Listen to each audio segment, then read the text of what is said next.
from the city that never sleeps.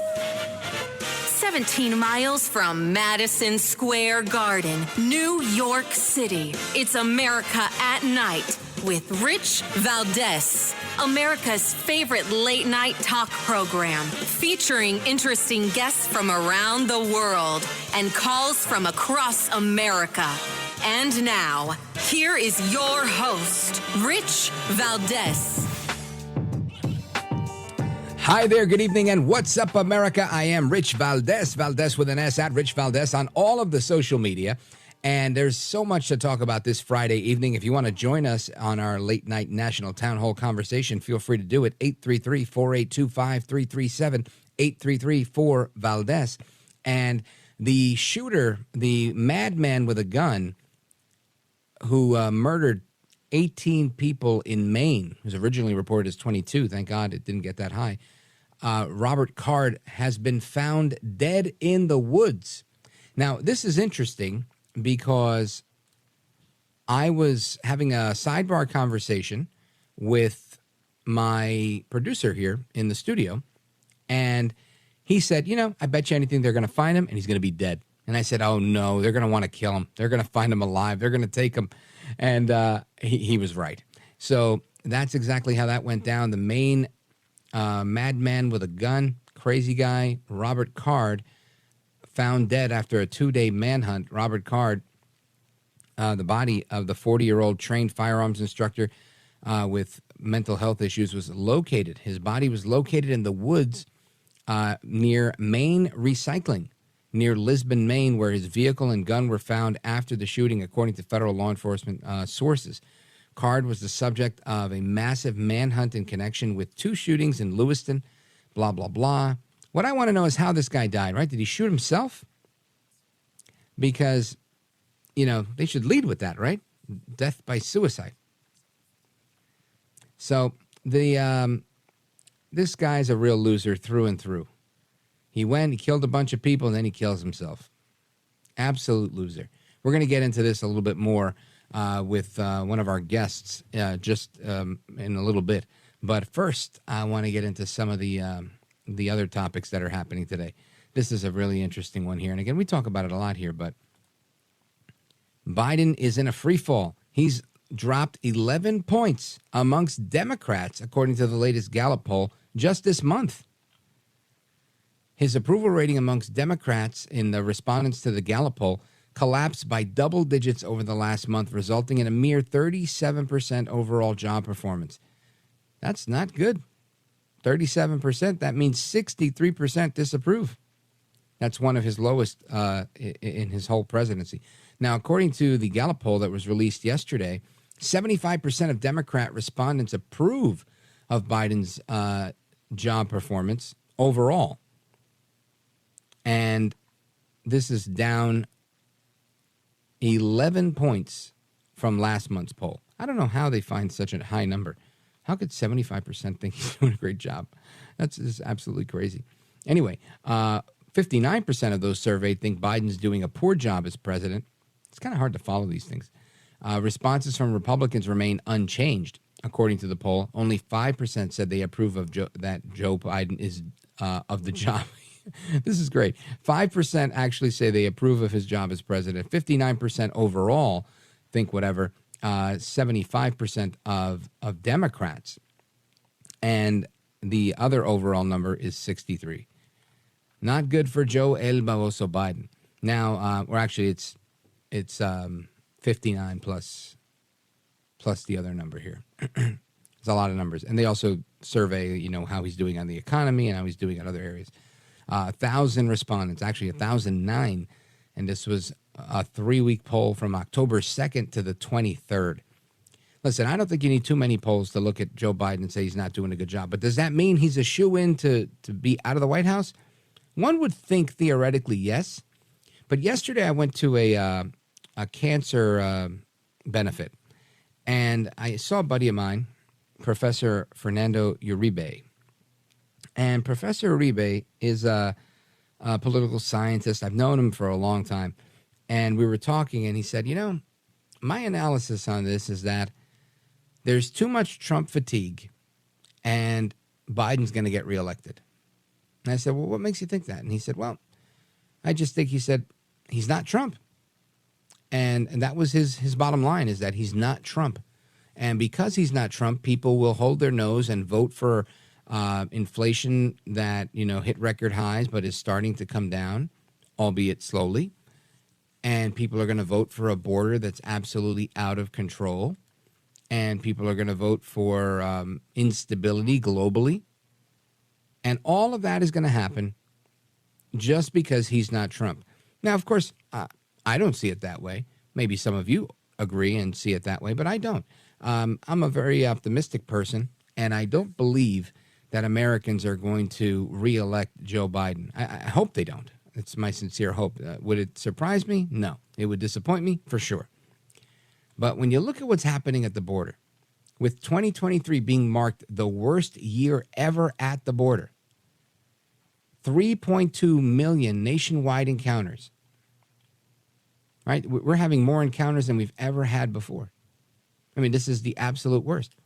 Encounters at the southwest border in 2023 increased over 40% from 2021. That's crazy. And when you compare it to 2019, it's more than 100%. That's insanity. A total of 2.47 million illegal immigrant encounters were reported at the southern border for 2023. I mean, you just can't, you can't make this up. And remember, these are not people that are being turned away.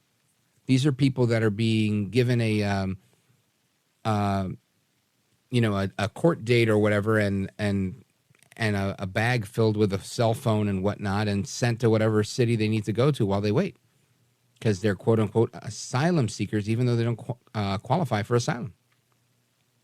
Now, there's an additional almost 190,000, 189,402 to be exact, illegal immigrant encounters at the northern border during 2023. That's an increase of 80,000 encounters over the last year. Crazy.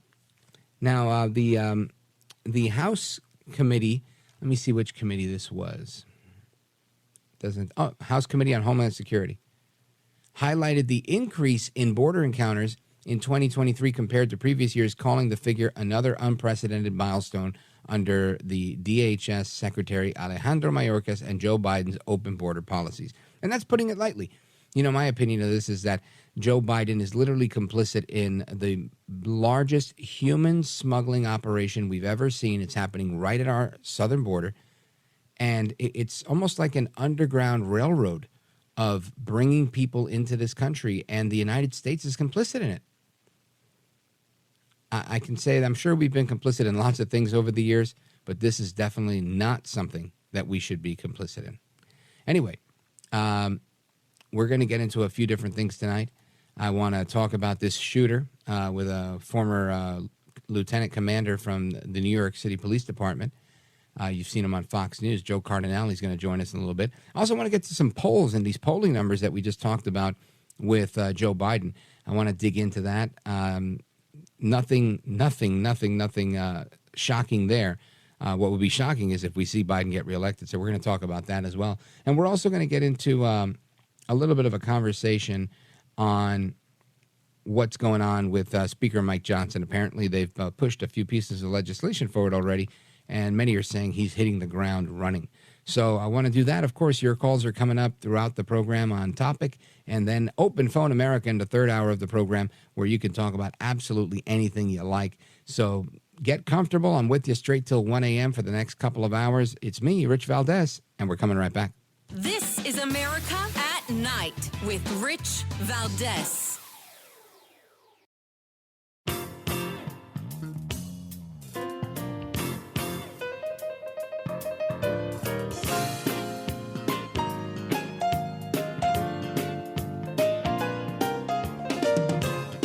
Well, thank you, Rich, and thank you for everything. I know you very well, and I listen, but I have a lot of people that listen, and they love your show, and I appreciate it very much. America at Night with Rich Valdez.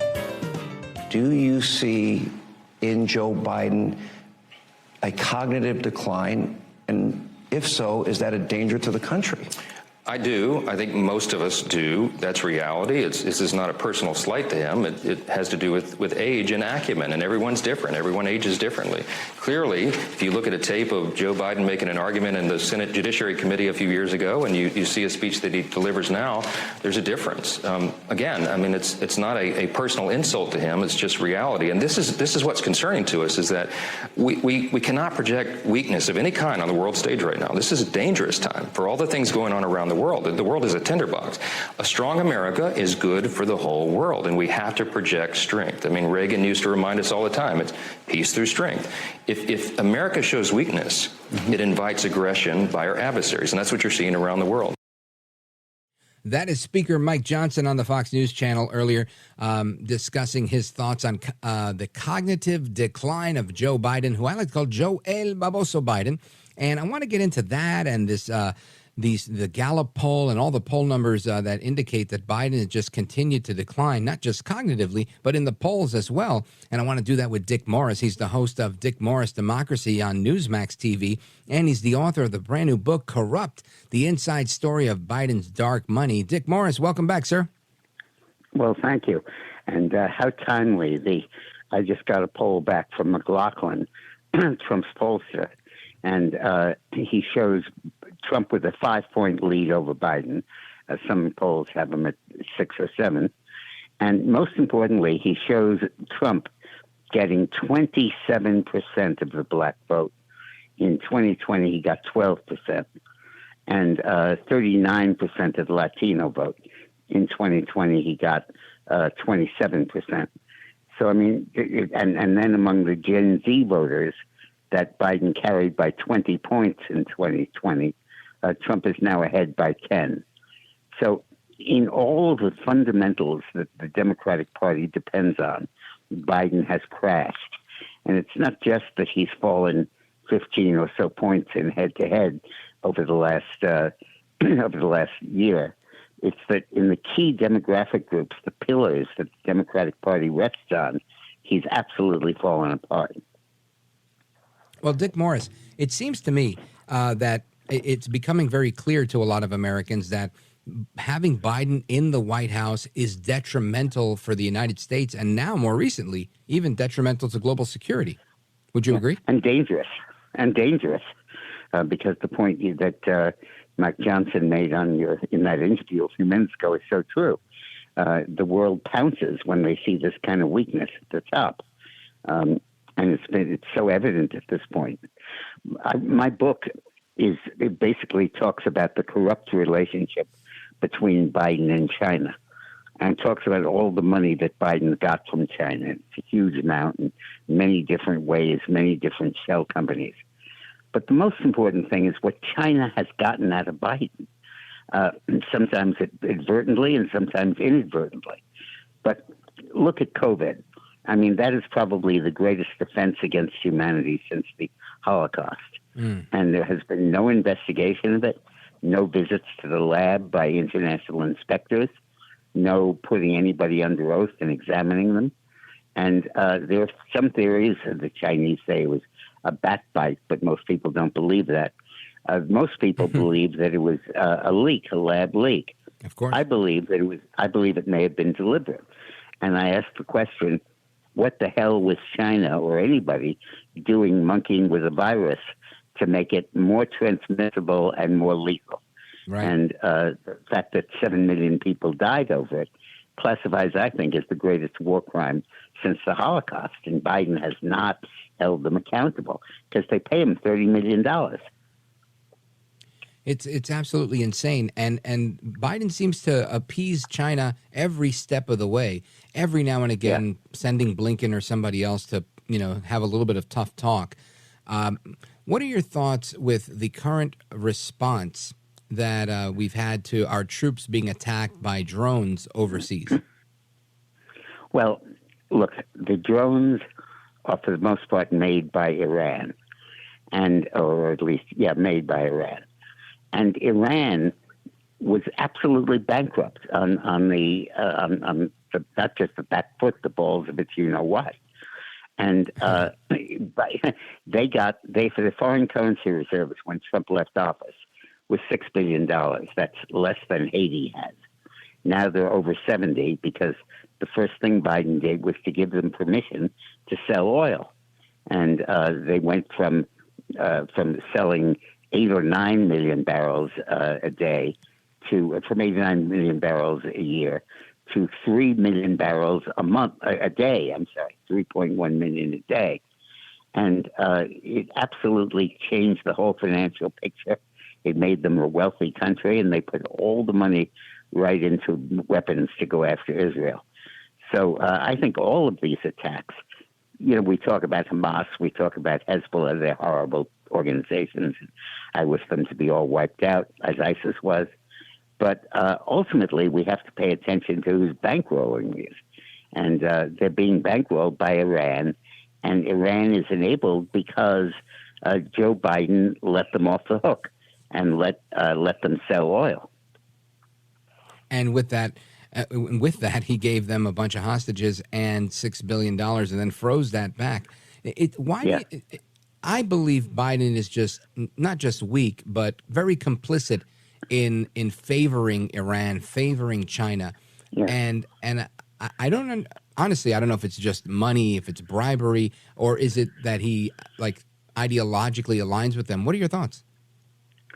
I think with Iran, it might be ideological. Obama may have sold them some of the garbage that Israel is a colonial power.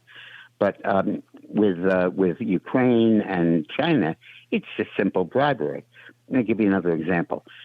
China is working now overtime at getting rid of the dollar as the international currency, which would be horrible to the U.S. Trump said it would be our worst defeat in 200 years. And Biden does nothing about it. You don't even hear him talking about it.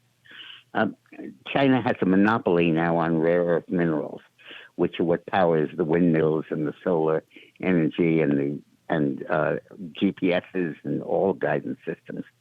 And there was a proposal made that matured and got to the approval stage to build a rare earth mineral mine in Minnesota that would replace about 30% of our needs. And Biden vetoed it just a few months ago, saying it endangered a lake. China has a policy now that says that if a U.S. company moves to China, as soon as they do, they've got to surrender all of their intellectual property and patents to China. And we let that happen. Trump would fine them with tax write-offs and with other penalties for it, but Biden does nothing. Kennedy almost brought the world into a world war over having big Russian bases in Cuba. And now China's opening a base in Cuba, and there's no accountability. I mean, this guy is just totally out to lunch. But I believe it's not just senility. I think it's payback. Yeah. Folks, we're on with Dick Morris. You know Dick Morris from Newsmax TV. He's the host of Dick Morris Democracy, and you see him on Newsmax all the time. He was also chief strategist for Bill Clinton's reelection campaign, and now he serves as an advisor to the 45th president of the United States, Donald J. Trump. We're coming right back to continue discussing Dick Morris's new book, Corrupt, the Inside Story of Biden's Dark Money. Plus, your calls and more straight ahead, 833-482-5337, 833-4-VALDEZ. Don't move a muscle. We're coming right back with Dick Morris and me, Rich Valdez.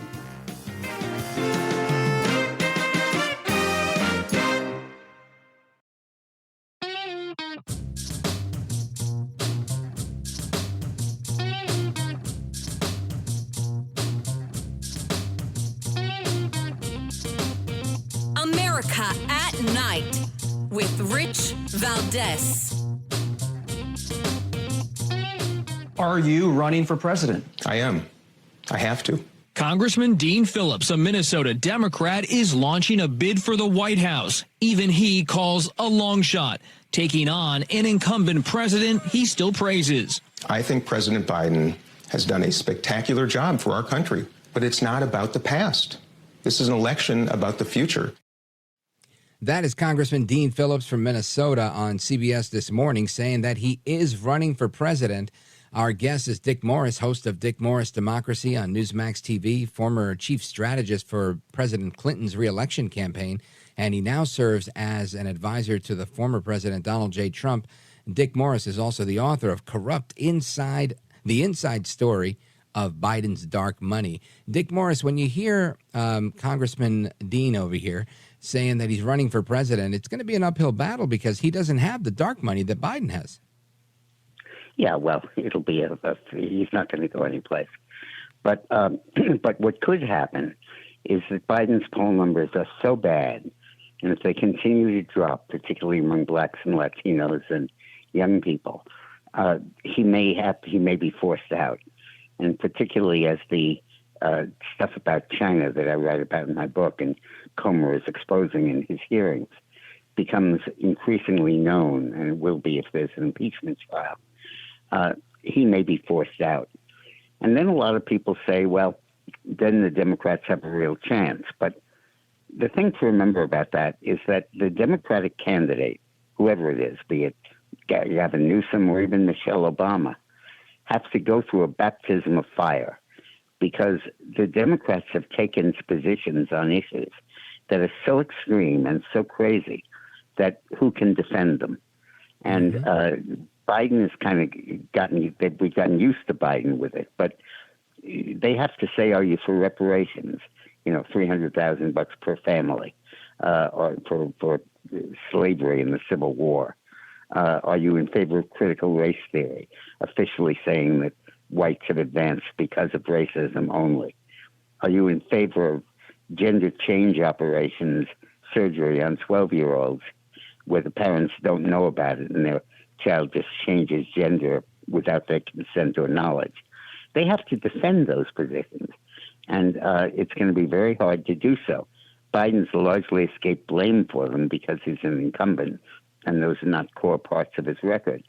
But any new candidate coming in is going to have to defend them, otherwise they'll lose the base vote.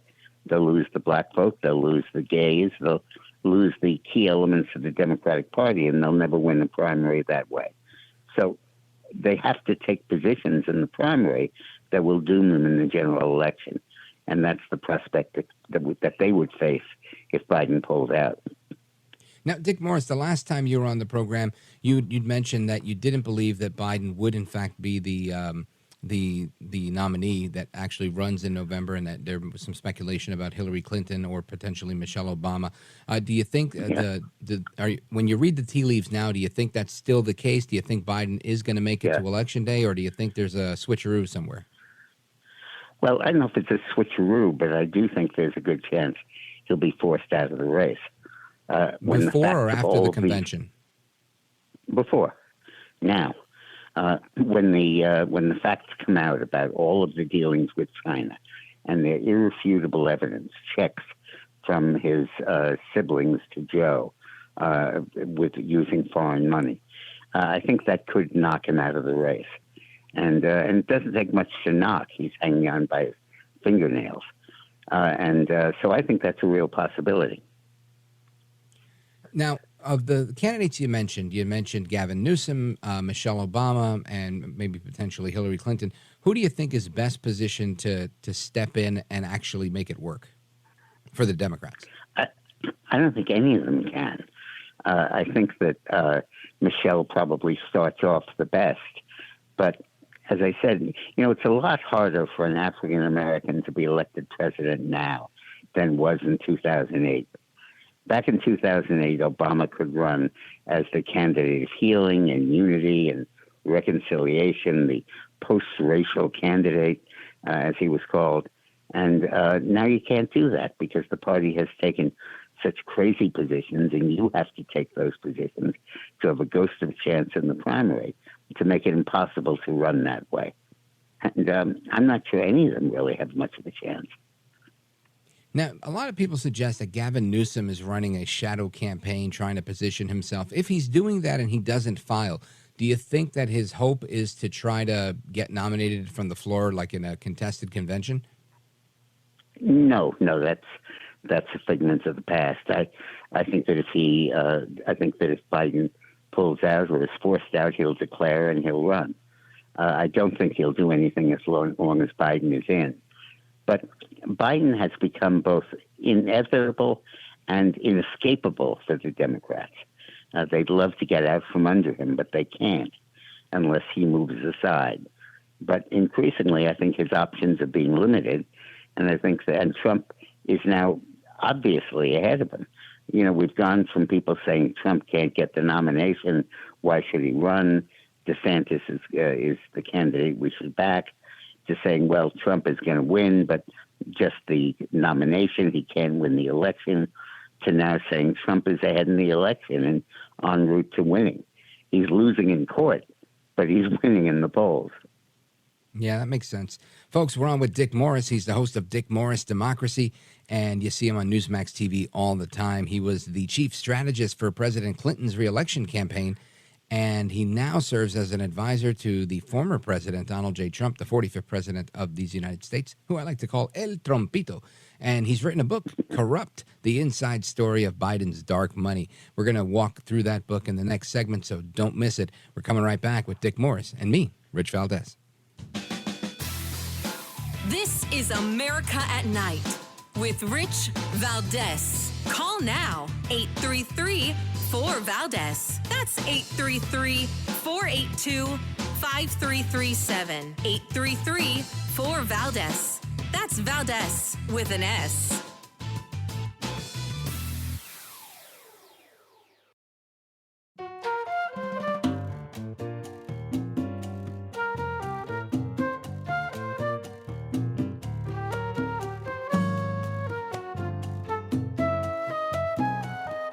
America at Night with Rich Valdez. All right, familia, welcome back. Amigos, we're on with Dick Morris. You know him from television. You know him from the Clinton administration. He was the chief strategist for the reelection campaign of President Clinton. And then he saw the light, and now he's serving as an advisor to former President Donald J. Trump. He's always been a great pollster. And Dick Morris is with us. He's written a brand new book, Corrupt, the Inside Story of Biden's Dark Money. And this is a really important topic, I think, because every day we hear about new crazy things that are happening with respect to corruption and criminality in the Biden family.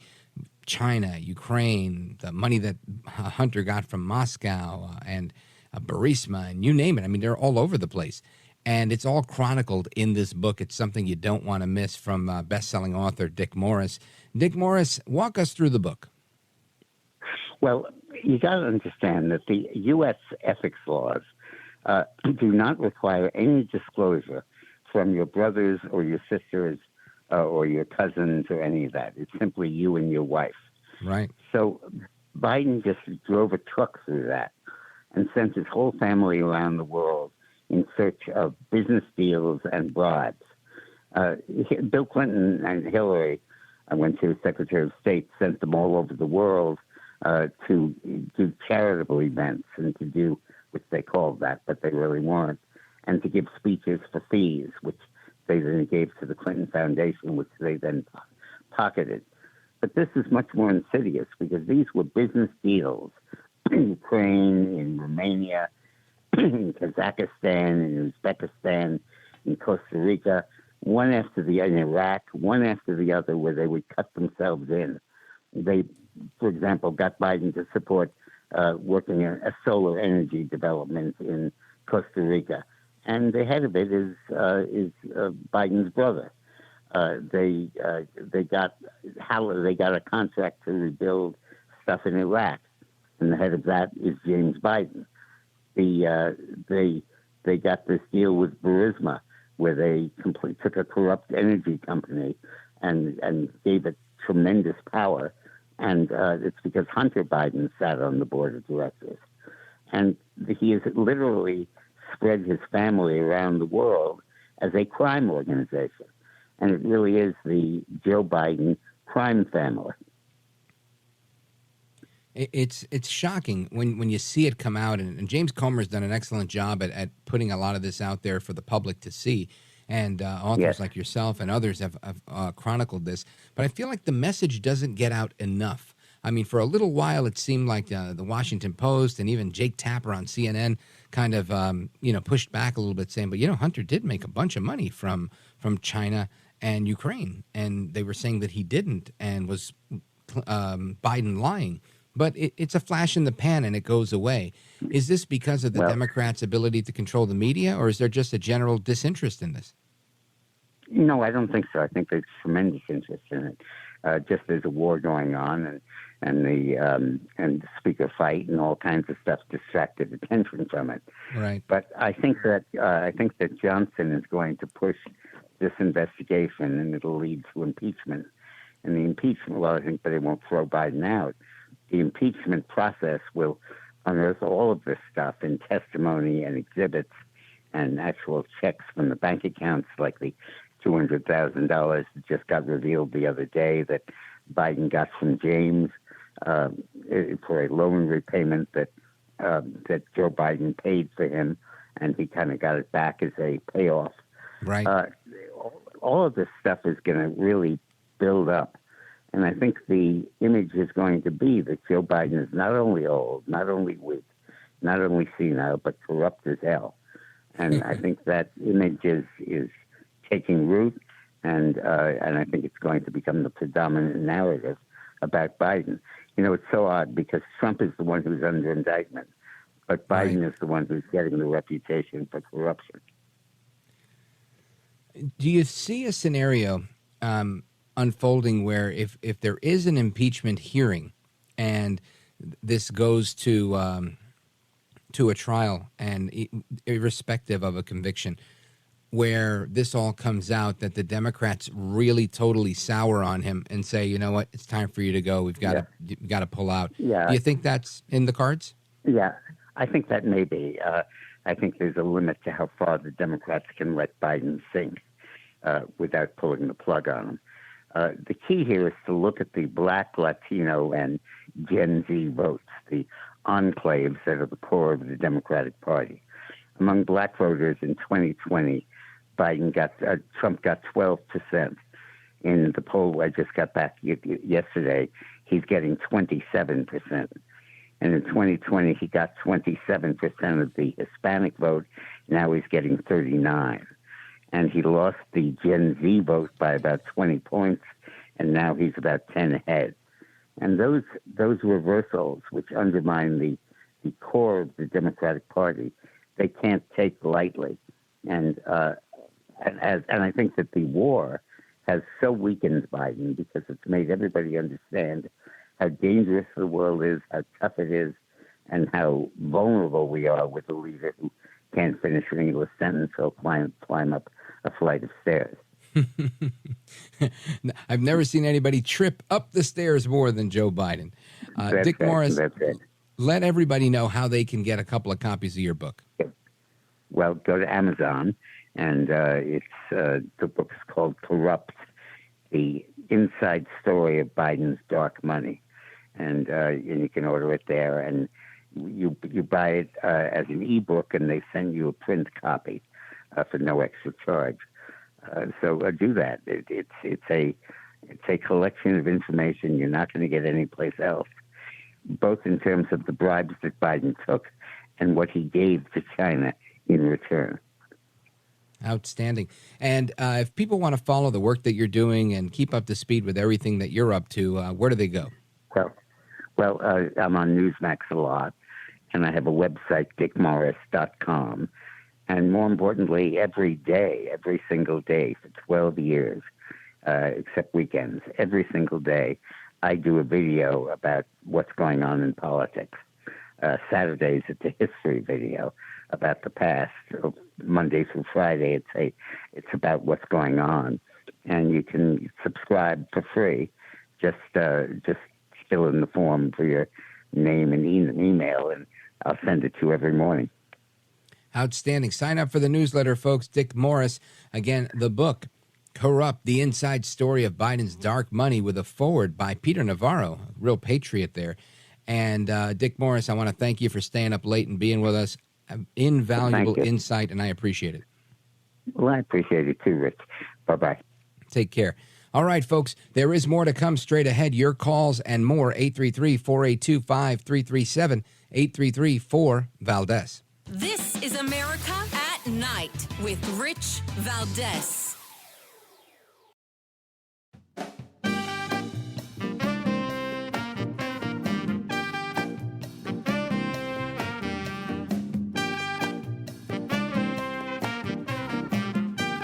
America at Night with Rich Valdez.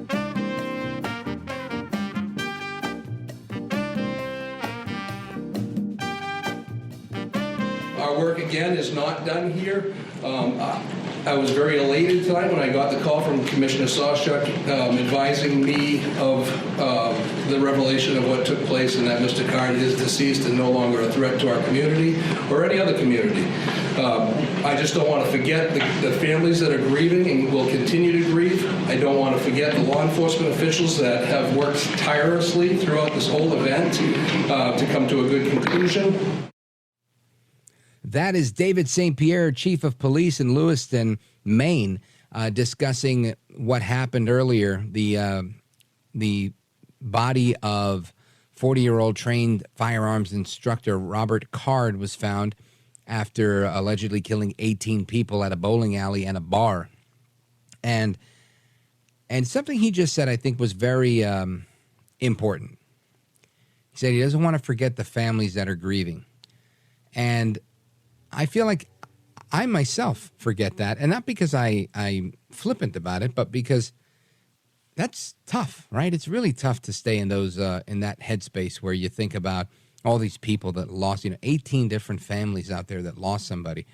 And I guess it's easier to be insensitive than it is to just hate this guy for being the D-bag that he is. And I also feel for the guy because he was probably crazy. And he knew he was crazy, and he went to a place to say he was crazy and that he thought, he was hearing voices saying to shoot up a certain armory or whatever. And this whole situation is bad. It's like you want to hate the bad guy, but the bad guy's a hurt guy. And the dead people are dead, and the families are hurt. And it's like it's a loss all around. And it sucks. And we're going to have a discussion on what this looks like from the law enforcement perspective coming up. But I got to tell you, from the individual perspective, from a personal point of view, I think the whole thing is absolutely horrible. This guy didn't have a history of being a thug and being a criminal. The guy had a history of needing help and not getting it. And that's something I think from top to bottom, right? Whether you end up becoming some sort of crazy shooter or you end up, just not having the most robust life possible. Mental health is one of those things that we really have to keep a close eye on and not write off. And for years, they've talked about the stigma of mental health and how people frown upon it. And that's fine. It's a thing. I mean, we'll tackle that. And I think we are tackling it as we speak, right? There's a reality that ultimately, we've seen it during COVID with so many young people being displaced from school and then becoming anxious and depressed. And I don't think there's much space for anybody anymore to say, that's not a thing. It's all in your head. Mental illness is a real thing. We're seeing it rear its ugly head time and again. And I don't know if it's something that we can completely eradicate, like many things that are difficult in our society, but it's definitely something that we need to address, right? Just like anything else. It's a problem, and we've got to work on fixing it. All right, folks, we're going to continue this conversation. Looking forward to speaking with you guys as well. 833-482-5337 is the phone number. 833-4-VALDEZ. Coming right back after this quick pause with more in hour number 2 of America at Night with me, Rich Valdez.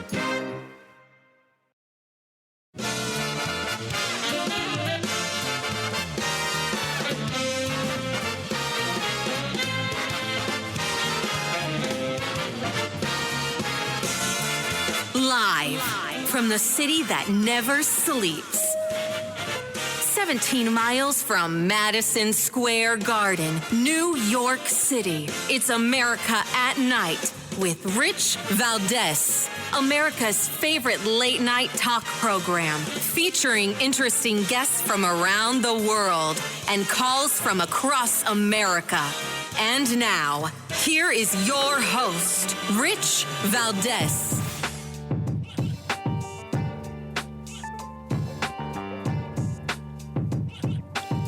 Hi there, good evening, and what's up, America? I am Rich Valdez, Valdez with an S, at Rich Valdez on all of the social media. Welcome to the Friday night edition of the program. Happy to be with you. I'm with you till 1 a.m. Eastern time, so for another 2 hours, We're going to have some interesting discussion this hour, and we're going to, of course, tackle open phones and hear what everybody out there has to say in the third hour of the program. If you want to join us, give me a call, 833-482-5337, 833-4-VALDEZ. And earlier, we got a little encore there. And earlier, we had a press conference regarding Robert Card. He's the suspect believed to be responsible for one of Maine's deadliest mass shootings. He's been found dead 2 days after allegedly killing 18 people at a bowling alley and a bar, and that's according to law enforcement sources. And earlier, Governor Janet Mills from Maine gave the following comment. Listen to this. I stand here tonight to simply report that the Maine State Police have located the body of Robert Card in Lisbon. He is dead. So Robert Card is dead. My initial reaction was, how did he die? Well, the Commissioner of Public Safety, Michael Souschuk, he answered that one for us. Listen to this. There are reports that he was found with a self-inflicted gunshot wound. Can you confirm that? Yes, I can confirm that. It's an apparent self-inflicted gunshot wound. So this guy decides to flip out. He kills 18 people at a bowling alley and then a bar. And then he goes on the run. And then he kills himself. It's lose, lose, lose all around. The only benefit is that this guy's not on the loose anymore, hurting anybody else. And I'm guessing that by him killing himself, he knew he did something wrong. And it was bad enough to take his own life. So I'm sure it wasn't a happy moment for him at the end. And honestly, I feel some level of remorse for the guy. Despite what he did. And he's still a monster, right? This guy's a monster. He took the lives of 18 people, and there's 18 grieving families out there, but he's not doing it anymore. And all around, I think this is loss after loss after loss. There's no win in this situation except the fact that he's not going to hurt anybody else.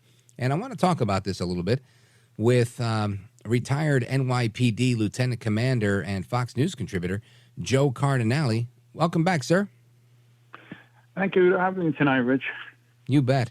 So what's your reaction to the breaking news that Robert Card was found dead? I had a little, not a bet, but a little bit of a conversation with my producer, and I said, no, they're going to get him. They're not going to let him kill himself. They're going to want to catch this guy. And he said, I bet you anything they're going to find him dead. Did you expect this to happen based on your experience, or what? We had two scenarios, and this being one of them. All right. The other one was that he was going to go out in a blaze of glory.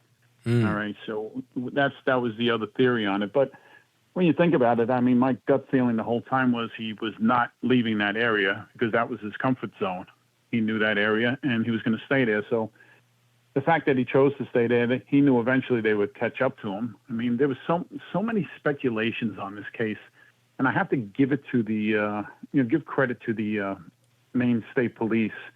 And for the public safety and for the governor, the way they held those press conferences were very limited. They were brief, to the point, got out, conducted business. They knew the direction they had to go. They went to the locations. They did everything the protocol calls for.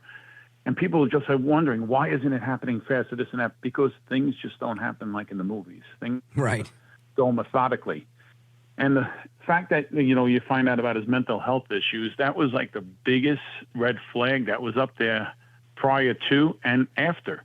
All right. Because now you find out that this subject was on the radar and kind of fell through the cracks. And there's been so many theories on that as well. Who's to blame? They actually were blaming New York State at one point. Somebody said, well, he was in New York State and they had him up in West Point. And they had they should have told the authorities that he was there and that this is what was going on. But people failed to realize this was brought on by the government through the Army, all right, through the reserves. And it was incumbent on them, if anybody, to come across and say, listen, this individual has this. But that being said, that's tomorrow. That's tomorrow. That's the next day. Right. That's the key not today. thing is what you said. He's out of the, he's out of the picture right now. He took his own life, and the people in Maine can relax right now, and they really held it together. I mean, you had so many interviews. I don't know whether you watched some of them, and people saying, I'm hunkered down, I have my gun, we're staying in, we're doing as we're told. And that's it. It was a matter of fact for them for that. And they said, we'll do what we have to do until this guy is caught. They shut down the schools, the colleges, the municipalities, everything was shut down, and the town was shut down. A couple of towns were shut down, and for a couple of days, they did what they had to do to find somebody, and they did, and they found them dead. So it was one of the two scenarios. Now, Lieutenant Commander Joe Cardinale, when you look at a case like this through your career, first of all, have you been through something similar to this type of manhunt of somebody that was mentally ill and shooting people? We've always had, people with, mentally ill perps that we had to deal with, people that have, barricaded themselves, people that shot people, went to the roof and shooting at helicopters. Nothing of this magnitude of 18 people dead. All right, we've had triple homicides, quadruple homicides by somebody, but those are, explained later on through whatever means. All right, a drug shootout, whatever it is. But the manhunt is the manhunt. And the way these manhunts are going lately, the way they have to bring in specialized units and everything, it's becoming matter of fact in a lot of places in America. I mean, we had Daniel Cavalcante, and you had the same team that was looking for him over here at this location. So, the face of crime changes, and so does policing. And we stay with the times, and we try to, do whatever we can. I don't want the listeners to think that, they wanted him dead. You were right. They did want him alive because they for the family's sake and for the town's sake and everybody, they wanted a rhyme or reason to this. Yeah. And the only thing they could do was put the pieces of the puzzle together and say, he did this for this reason. They do have some idea of possibly an ex-girlfriend, and supposedly there was a suicide note left for his son. So, I mean, that was a strong indication there, whether he was going to go out in a blaze of glory or was just going to take his own life. And, it was just a question of, finding him either before or after, which they found him after. So, I mean, they'll put every piece together from social media, from everything, and you'll start getting the people that said, well, I didn't think about it then, but he did say something to this effect. You'll get people that served with him in the Army and say, he did say this. He did do that. But people take things as a matter of fact. But when somebody has mental health issues and you know about that, the family knew, and they were saying, we didn't know why nothing was being done about it. Well, maybe you should push the buttons a little further and say, listen, you need to come. Who knows if they knew he had these weapons? Who knows if somebody did take weapons and he had to stash someplace else? You just don't know because each individual, each criminal mind works different. I look at this and I was really looking forward to talking to you about this because I feel like I look at it and I think when you hear that the guy was institutionalized for schizophrenia or whatever it was, saying he heard voices and he voiced the idea that he should go shoot an Army Reserve armory. When you hear something like that and somebody was actually committed and this happens anyway, for me, I think we're doing something wrong here, right? Something's wrong. And it doesn't mean that the system, I think the system has failed in many ways. But I also realize that there's no system that's perfect either. And no, I guess my question is, it's kind of like, do we need to fix the system? Do we need improvements to a system so that we can minimize things like this from happening again? From your perspective, is that something that we need to do? Or is this just one of those things where this guy was intent on killing people and there was no stopping him? No, you're 100% right, Rich. You constantly have to address these issues, and you constantly have to update things to conform to what's happening in society today. The mental illness crisis in this country is very out of control. It's so out of control. I mean, look in New York City and look on every corner. I mean, you and I can vouch for this to the listeners. I mean, you walk out of Penn Station or Grand Central, and you don't have to go more than a half a block to see somebody shooting up on the corner, and then you see somebody acting out. And how many times have we seen it on TV of somebody getting slashed by a homeless person or somebody out on the street, and they just go over and stab them for no reason? I mean, it's really an issue that's gone unaddressed for so long. It's been put on the back burner for other issues. And the other problem we have is that the politicians politicize this and they start bringing in the Second Amendment and everything. This has nothing to do with the Second Amendment, right? This has absolutely nothing to do with it. This has to do with an individual who had a gun and shouldn't have had a gun. And you're right. He should have been addressed, all right? He should have been found out sooner. I mean, how many times have we discussed about how people go on social media and they don't find out about things until, social media will hide things and not pick them out with their logarithms. And later on, we find out they're doing mass school shootings, and they say, oh, well, we could have picked up on this. But here you have an individual that was institutionalized for 2 weeks at West Point. So that says a lot in itself. Absolutely. And and I think you're right on, because we always find out after the fact that, oh, they said this, they did this, they had pictures with guns, they were doing what. And again, I'm as pro-gun as they come. But I also know that if I put a picture of Hunter Biden's laptop, Instagram flags me and says you can't post for the next 10 hours or whatever it is. So, if they can do that to me for talking about Hunter Biden, surely they can do that to somebody saying that, something that could be perceived as a threat. Now, I don't want, if I'm shooting an AR-15 with my daughter at the range, I don't want them to censor me. But I think we need to be judicious, and maybe that's too much to ask. What say you? I think you're right. I really think that we've gone so far to the other side, and I'm talking about the other side of law enforcement, the other side of common sense, that people don't work together to get these problems solved. Instead of jumping right away and saying, I'm going to ban assault rifles, it's not an assault rifle issue right now. Yes, the assault rifle, caused the damage, and yes, caused all these deaths. All right, but let's take it a step further. What if he did not have this AR-15 or whatever it was he used, this assault weapon? What if he was hell-bent on doing this anyways and look at his background and made a bomb? Exactly. All right? Now he turns around. And the underlying factor is still the mental illness that's behind the criminal act. All right? And the other thing that happens is when everybody gets on TV and they start speculating on everything, defense attorneys sit back and they go, wow, if I get this case, I'm going to hone in on what they're saying. And I'll get my client off on some kind of issue with this. This is how I'm going to prepare his defense before this person is even in custody. All right. So really the issue is the mental illness and the reason behind the person's, doing these criminal acts and these heinous crimes. You really have to get to the root issue and stop clouding the issue with Second Amendment, assault rifles and everything else. Get to the root of it and say, you know what, Maine? Maybe we'll step your game up a little bit with notifications, make it easier for law enforcement to be notified about this.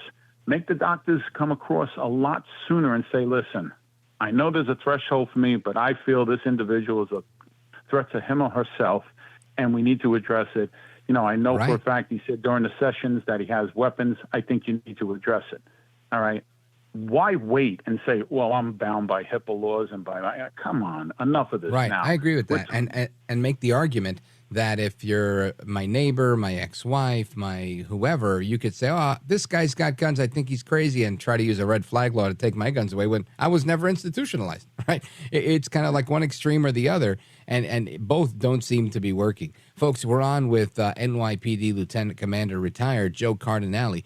You see him on Fox News, and you've heard him on this program before, and we're going to come back and discuss a few more things, as well as how you could buy a round to help people remember some of the things that New York has gone through. Don't go anywhere. It's Rich Valdez. This is America at Night with Rich Valdez.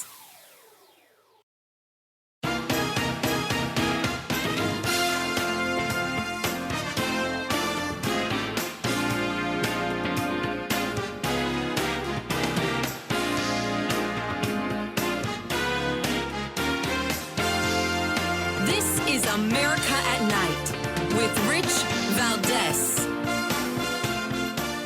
But now is a time to heal. And with this search concluded, I know that law enforcement continues to fully investigate all the facts so we can bring what closure we can to the victims and their families. And I ask that all Maine people continue to keep those families and all of the people impacted by this tragedy in their thoughts and prayers. All right, again, that's Governor Janet Mills of Maine saying it's time for us to heal. And I agree with that statement. It is time for us to heal, and it's time for us to do things a little bit better. Our guest is retired NYPD Lieutenant Commander and Fox News contributor Joe Cardinale.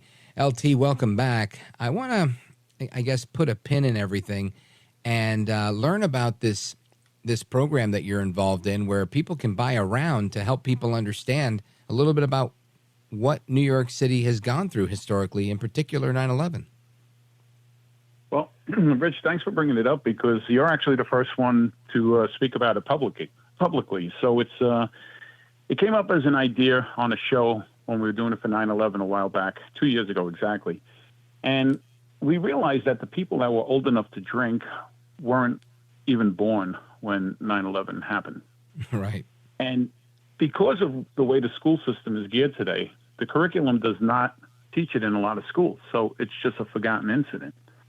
Yet here in New York City, thanks to, Frank Sill and Tunnel to Towers, it's very much alive, and the work that he does is outstanding. So it's one of the organizations that, I really, really like.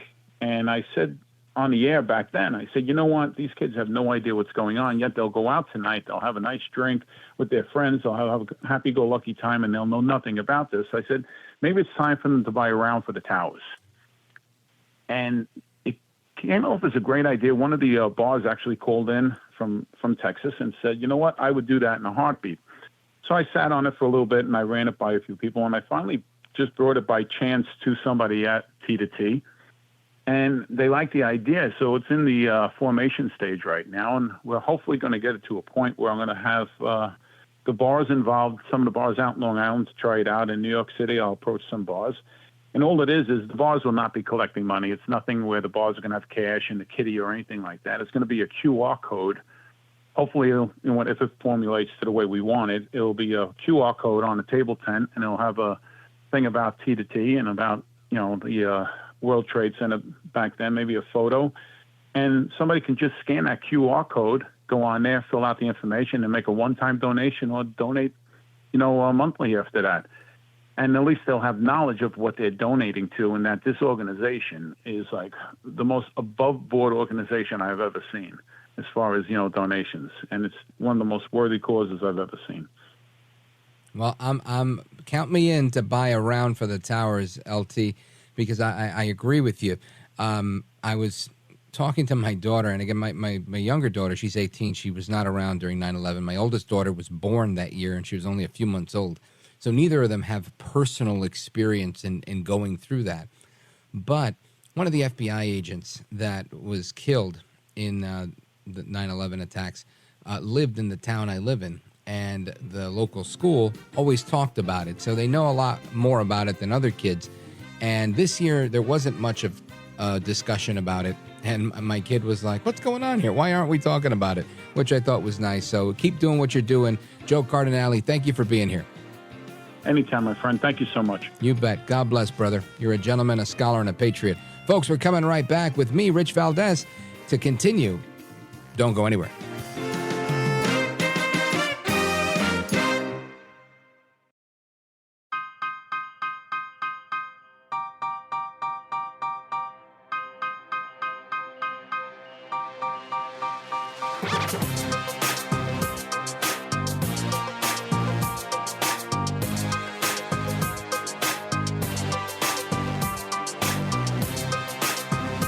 This is America. This is Night. This is Rich Valdez. So we're talking about what's going on in America today, and obviously we're doing it at night. And I want to jump into a few different things because, of course, we got the Speaker of the House, Mike Johnson, new Speaker, and I want to dig into this, but I want you to hear a clip. This is Joe Scarborough on with Simone Sanders. Now, you remember she was with the Bernie Sanders campaign, then she served with Kamala Harris in the White House, and I want you to listen to their conversation on MSNBC. Listen to this. He's going to be running the House January the 6th, 2025, when the House counts the votes to determine who the next president is. It's scary.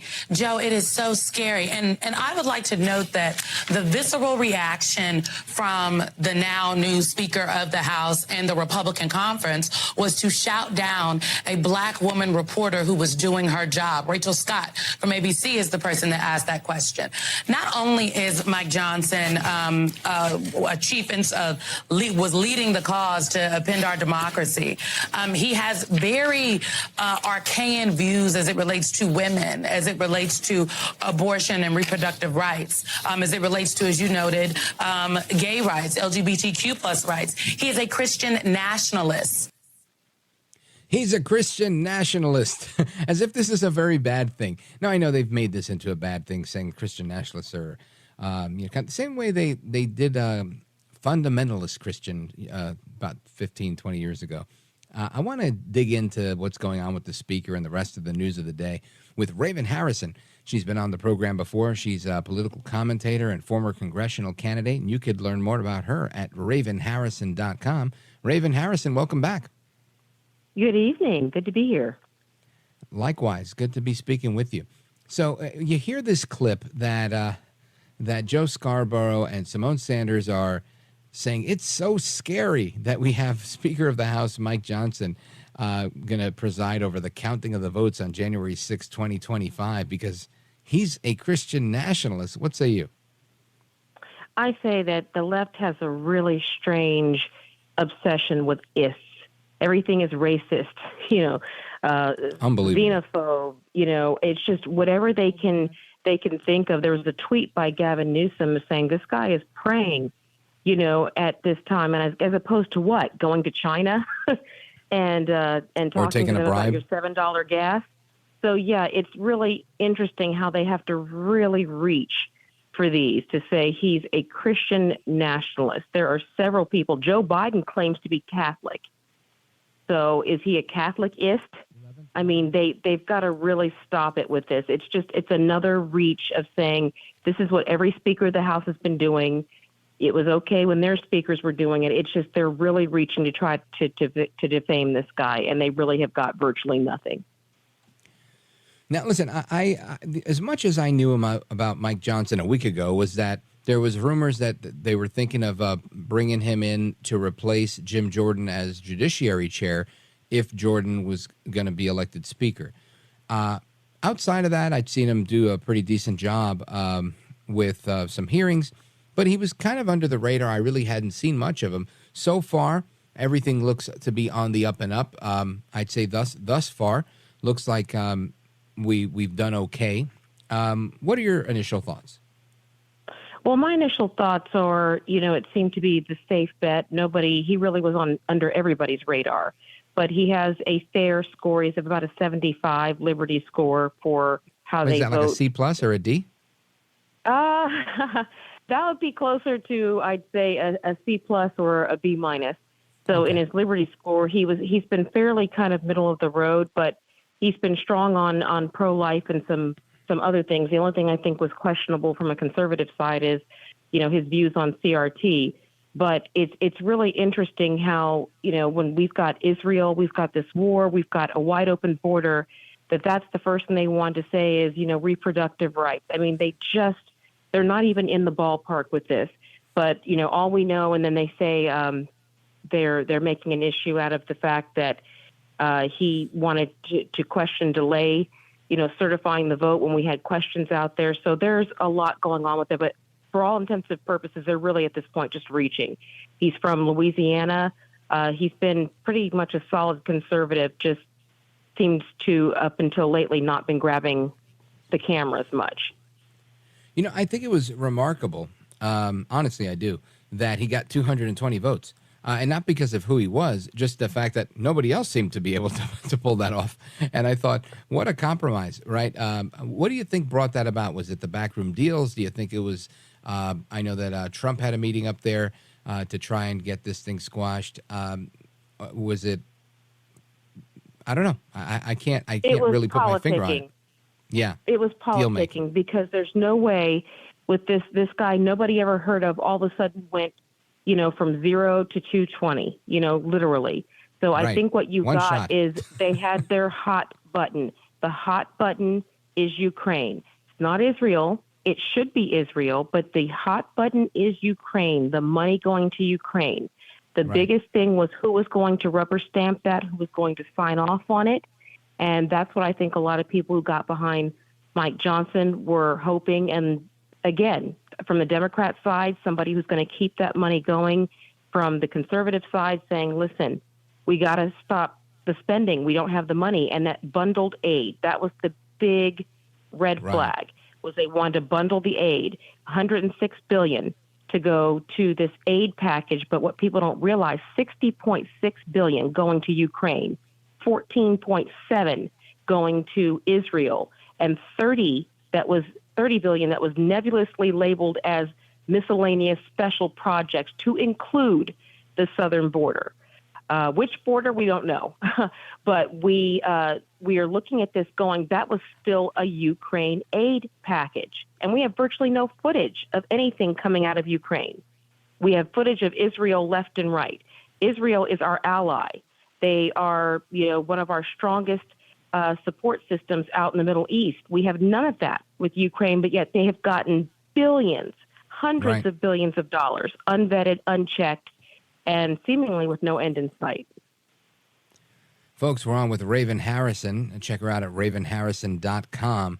And Raven Harrison, I want to continue to discuss Israel a little bit straight ahead. We're going to take a quick pause. And America, if you want to join the conversation, feel free, 833-482-5337, 833-4-VALDEZ.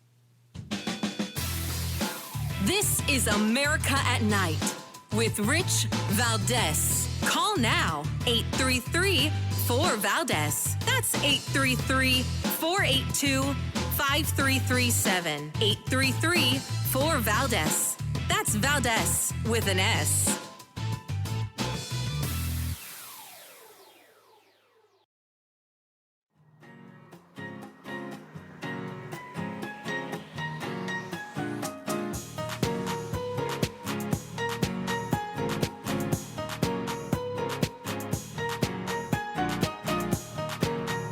I want to listen to you, Rich, all the time. America at Night with Rich Valdez.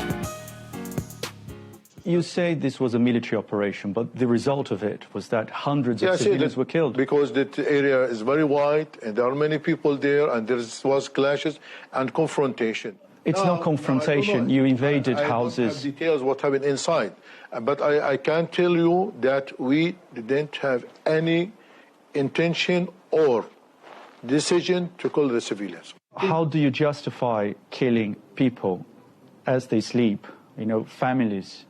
How do you justify killing hundreds of people? I want to stop this interview. I want to stop this interview. And that is Ghazi Hamad. He is the spokesperson for Hamas.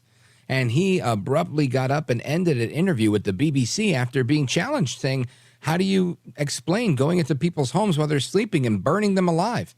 I think that was a fair question, not to mention doing it to infants and slitting their throats.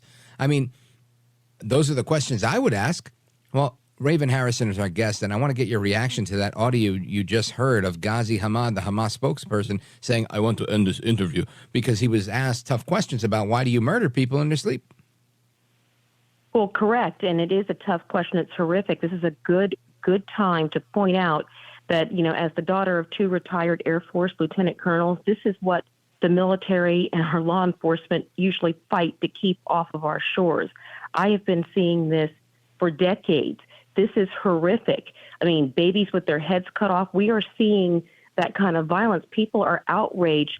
This is what has been going on in that region for decades, and it is indefensible. But we've got members of Congress who are supporting this. Rashida Tlaib put a flag outside. She's been funded by Hamas.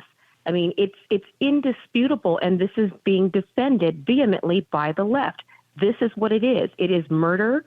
They parachuted in. They burned people. They cut their heads off. They've raped. They've peed on people once they're deceased. I mean, this is absolutely barbaric, what we were seeing. And I'm not surprised. These weren't really even tough questions. So there's questions he does not want to answer. It doesn't fit the narrative. Yeah, this Ghazi Hamad, again, what did he think was going to happen in an interview like that? I don't understand, honestly. This stuff confuses me. And when I look at a situation like this, I think is it somehow difficult for them to just tell the truth? And maybe because he's the PR person, he's their spokesperson, he doesn't want to come out and say, no, it's because they're Jews. And because they're Jews, they don't deserve to live, right? Because I think that's their belief. And he doesn't want to say that publicly, so he'd rather walk away, which shows me that they don't even stand for what they believe in because they're ashamed to tell the truth. Well, he does say it publicly, and look what it has spawned. We've had these pro-Hamas rallies pop up all over the United States since the initial attack on October 7th. We have seen them in New York. We've seen them in California. Everywhere, they're shutting down these places. You know, Raven Harrison, I look at what you just mentioned about certain members of Congress that some have called the Hamas caucus of our Congress. And while it's funny to make, political satire, realistically speaking, it's shocking to me that you can have a handful of people, the squad, whomever, that align themselves with this group and that the rest of them turn a blind eye in cowardice. I worked in politics for a while, and I can tell you that things that were truly indefensible, there was always a few fringe people, but ultimately both sides would likely come together on most issues dealing with children, seniors, not even Hamas and terrorism, but just mainstay issues, and they'd say, look, we can't do that. It doesn't matter if you're a Democrat or Republican, we can't get behind that because the people won't vote us back in. And it's shocking to me that you've got all these Democrats from all over the place, some more liberal, some more progressive, but nobody's really calling them out the way they should. Why is that happening? Well, they're not, because this is what they want as a protected class. They have made it so that they are untouchable in what they do. I mean, this was exposed before Rashida even got into Congress, that Hamas was one of her primary donors. That's not speculation, it's fact.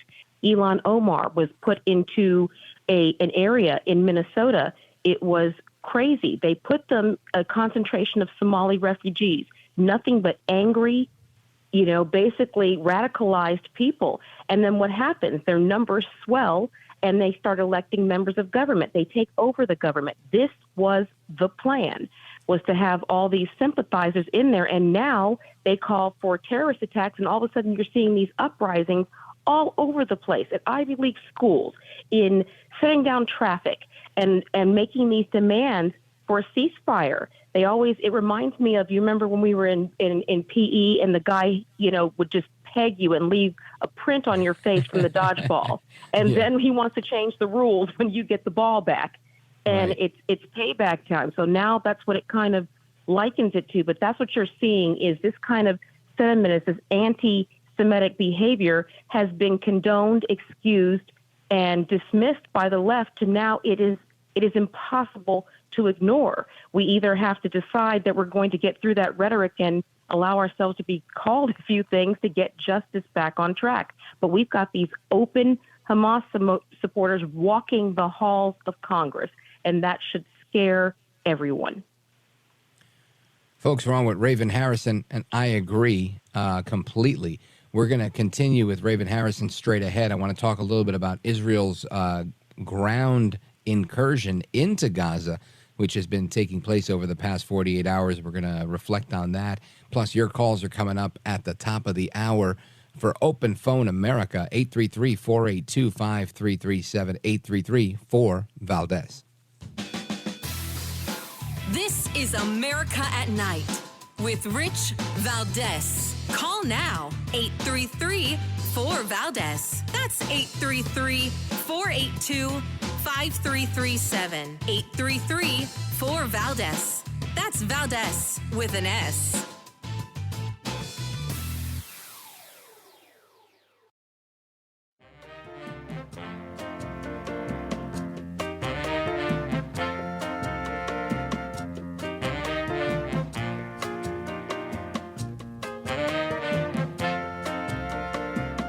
This is America at Night with Rich Valdez.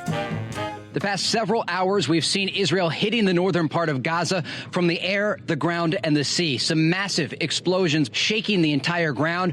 Still the roar of Israeli fighter jets overhead. There was a lot of drone activity here along the border earlier, and we don't know if this is the highly anticipated ground operation into the Gaza Strip. We do know the Israelis have ramped up their strikes on the northern and central part of Gaza, hammering the Strip with both artillery, their Navy, and those airstrikes. They're trying to hit some of the tunnel systems and different Hamas cells near to the border. But this is the heaviest fire we've heard and we have seen since this war began 21 days ago. Over the past 48 hours, the Israelis have conducted a number of raids inside Gaza, but they have been limited ground incursions, entering, destroying Hamas and Islamic Jihad cells, and then pulling out with those troops.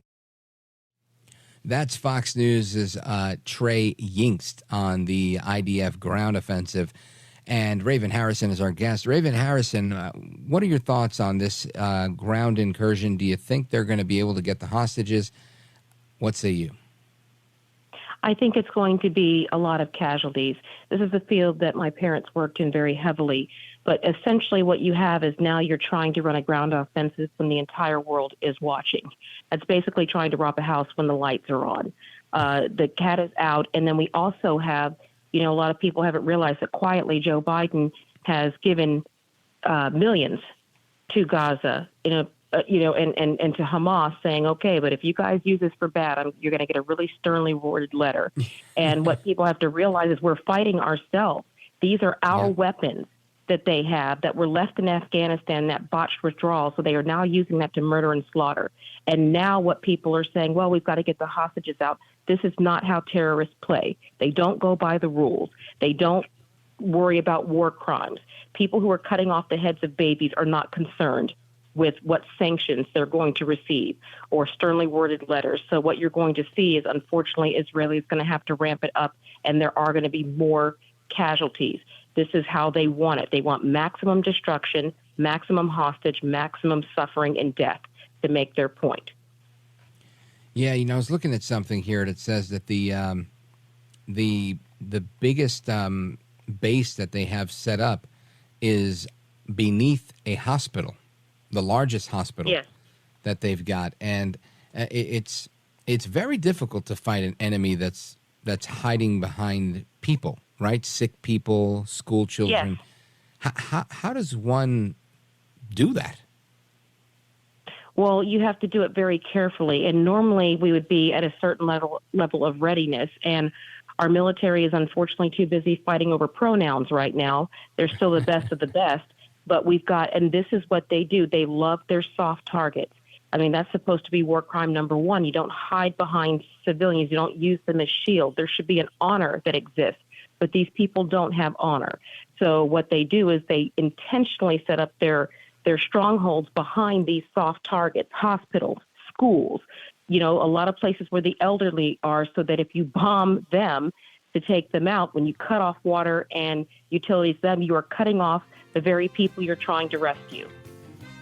Raven Harrison, I want to thank you for being here. You are a gentlewoman, a scholar, and a patriot, and I appreciate you staying up late with us. I appreciate the offer. Thank you. You bet. All right, folks, we're coming right back with your calls. Open Phone America. The phone number again, 833-482-5337, 833-4-VALDEZ. Open Phone America starts right now.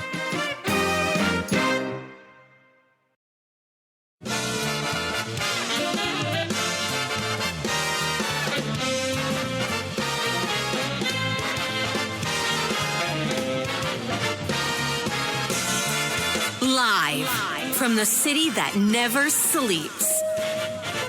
17 miles from Madison Square Garden, New York City. It's America at Night with Rich Valdez, America's favorite late night talk program, featuring interesting guests from around the world and calls from across America.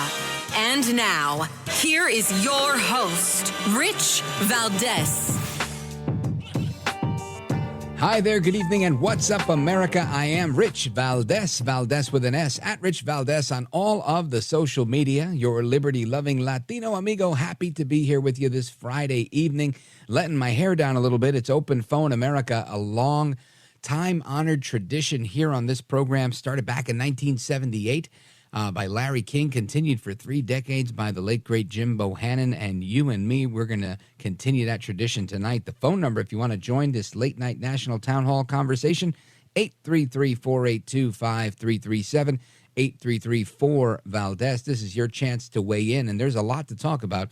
We talked about a few things tonight. If you've just tuned into the program, we had some excellent interviews earlier with Dick Morris regarding what's going on with Biden, with Joe Cardinale, NYPD Lieutenant Commander, talking about the killer in Maine, the mass shooter nut job that was on the run. He was found dead a couple hours back.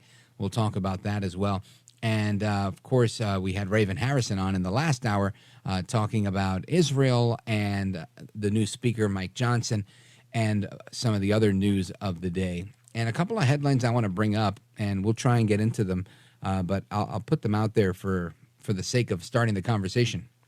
In addition to the Maine killer being found dead in the woods, the State Department has issued a warning to Americans in Lebanon saying, leave now. Now, this is obviously an upgrade because when they were in Israel, they were saying, this is cautious. We think that you shouldn't go to Israel right now. Well, there's an active war there. I mean, the State Department's something else. Then we've got the Hamas spokesperson who stormed out of a BBC interview after he was asked about killing innocent civilians while they slept. And we have a clip of that. We played it before. I'll play it again because it's quite shocking, in my opinion. Then we've got Vladimir Putin. Of course, he's invited the leaders of Iran and Hamas to Moscow. What could be better than Vladimir Putin having a meeting with the Hamas terrorists and Iran, who is funding the Hamas terrorists? If that's not a recipe for global disaster, a.k.a. World War III, I don't know what is. Then we've got the pro-Hamas protesters. They shut down Grand Central Terminal in New York City during the evening rush hour. Unbelievable. And this is an off the beat kind of story here. A woman in Ohio has been indicted for killing multiple men after meeting them for sex. So stop meeting women for sex. They might kill you. That's crazy. And, of course, if we have time, we're going to touch on the Adderall shortage. It's causing long-term problems for students who obviously rely on that to learn. And we'll talk about that as well. So I want to get to your calls because I know that it's always busy on the phone lines, and I don't want to leave anybody hanging. Keep your points as tight as you can. This way we have time to get everybody in. Let's see. We've got calls from Michigan, New York, New Hampshire, Arizona, Pennsylvania, and South Carolina. We're going to go ahead and start here with Ken in Lansing, Michigan, WILS. Ken, go right ahead. You're on with Rich Valdez. Welcome. Good evening, Rich. Great show as always. Thank you, sir. They say there's 2 million people in the Gaza Strip, and a lot of them, they have a very young age over there. A lot of people are under the age of 21. And so if I take 1 million of them people away, women and children, you still have 1 million men. And so how do 1 million men let 30 to 35,000 terrorists run their country and keep their thumb on the back of their necks? I call them gutless, if you ask me. Well, from what I understand, I think half of that population is minor. They're under the age of 18 years old. And something that Brigitte Gabriel, she was on with us on Monday.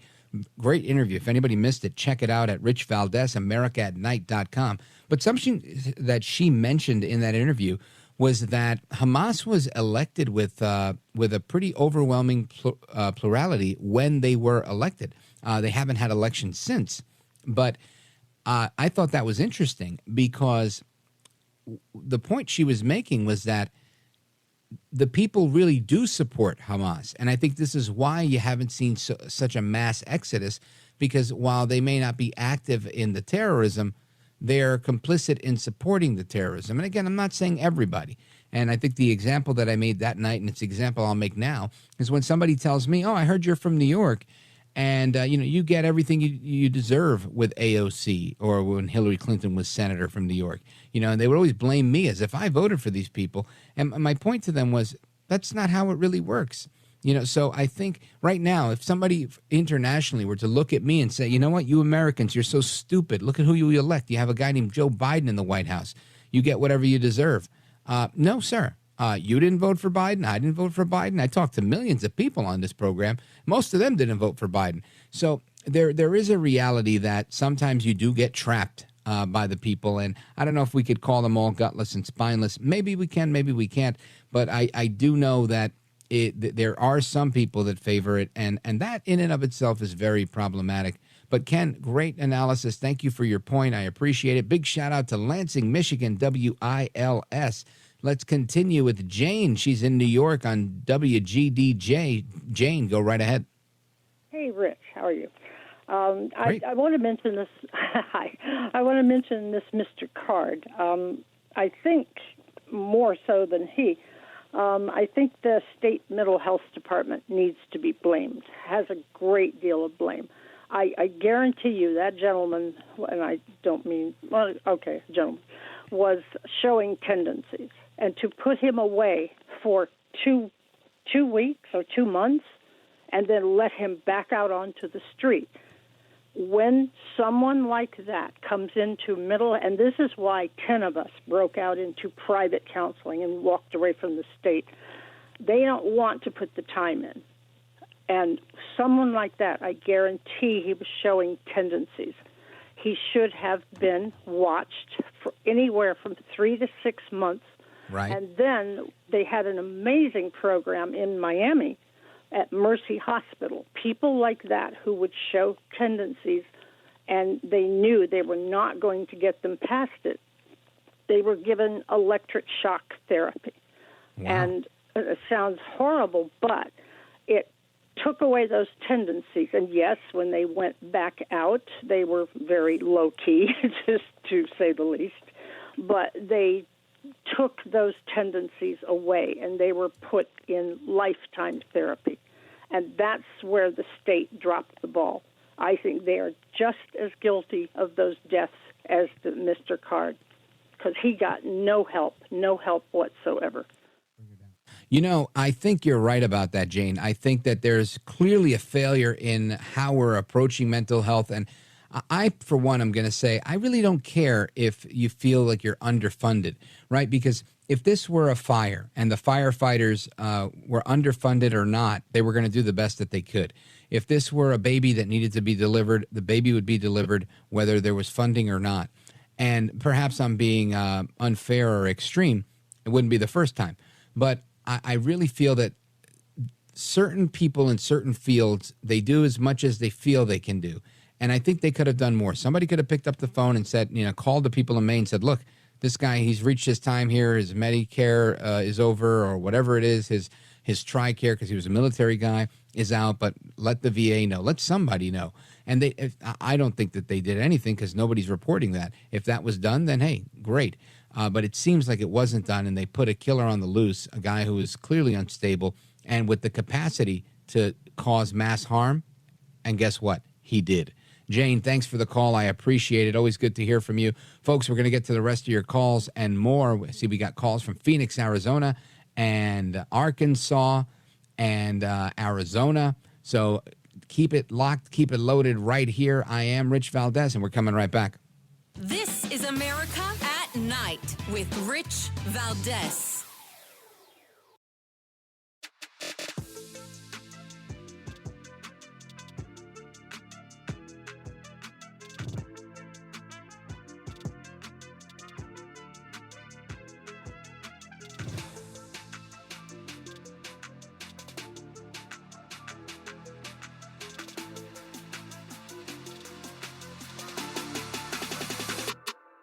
This is America at Night with Rich Valdez.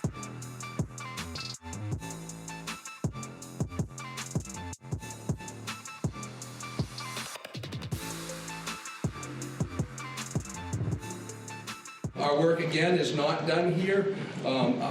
I was very elated tonight when I got the call from Commissioner Sawchuk advising me of the revelation of what took place and that Mr. Card is deceased and no longer a threat to our community or any other community.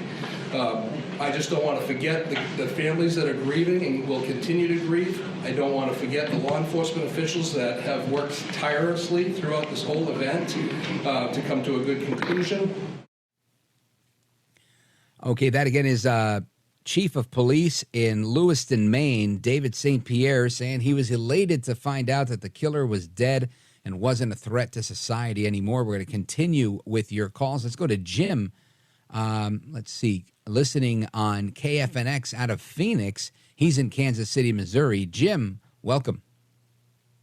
Hey, Rich Valdez from New Jersey. How are you? Yes, sir. I'm doing great, brother. Thank you. Hey, okay. I listen. I work like Sunday through Thursday from 10 p.m. to 6 a.m. So I listen all the other nights, but tonight I get to call in. Oh, awesome. Well, thank you for listening. I appreciate it. You are rocking it, man. Your show is so fantastic. I like it. I just have four things. Okay, first of all, thank you. Part of the cost of living in a free society, I think, is that every once in a while somebody's going to go berserk. Okay, and so the second thing is, I think definitely drugs, like the guy said last night, definitely drugs and alcohol. I mean, I think anybody that's had any kind of drugs and alcohol for 72 hours should have no access whatsoever to a firearm.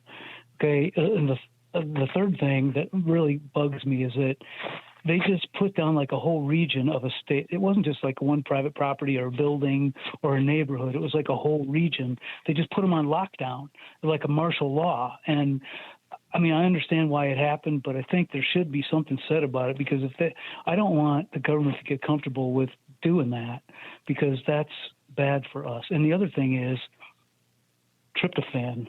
I'm just kidding. Turkey. Tryptophan. That was funny that day, right? We need more of that. Oh, boy. Everybody needs to eat more turkey. Oh, you know, Jim, I agree with you on everything. And, of course, I see the other side of the coin as well. When we're looking at these shelter-in-place orders, this is the kind of situation where I would expect that we would have a shelter-in-place order, where, you know, if somebody's in my neighborhood and they've just killed 18 people, well, guess what? Everybody should stay home. And I don't know excuse me, sneezing. I don't know the extent of their order, but I do know this is the reason why state constitutions provide police powers to governors to do that. Now, to say that, oh my gosh, there's a virus and you're forced to wear a mask and you're forced to not go to church, but you're allowed to go to Home Depot or Lowe's, I think that is absolutely crazy. But a killer on the loose, I think, is an appropriate use. I don't know the extent of it, but I agree with you. Once you give a tyrant a little bit of power, they get drunk on that power, and they'll use it every time they can. And we saw this most recently with the governor in New Mexico, right, where she said, oh, we're taking everybody's guns away. You can't have guns for the next month or whatever it was. And that went to court, and then it won in court, and then it lost in court, and it's all over the place. And ultimately, I think that's a perfect example of a governor drunk with the power and abusing the power, because that power was never intended to create a health ordinance or a health awareness campaign where you tell people they can't have a Second Amendment right. So I totally get where you're coming from. I love that you're listening to the show, and keep calling whenever you can. I appreciate it, you staying up late and calling on your day off. Big shout out to Jim, listening on one of our newest affiliates, KFNX, out of Phoenix, and he's in Missouri. Let's see, where do we go from here? Let us go to Pat in Sedona, Arizona, listening online to Rich Valdez, AmericaAtNight.com. Pat, what's up? Hey, Rich. It's so good to hear your voice. I mean, thank you. Sometimes I'd love to call in, but I listen to you and the people that call in. It's so interesting, the comments. I mean, that lady's right about the mental health of this gentleman and who dropped the ball. This guy was asking for help. I mean, I don't condemn what he did. I'm sorry. You don't condemn that he killed 18 people?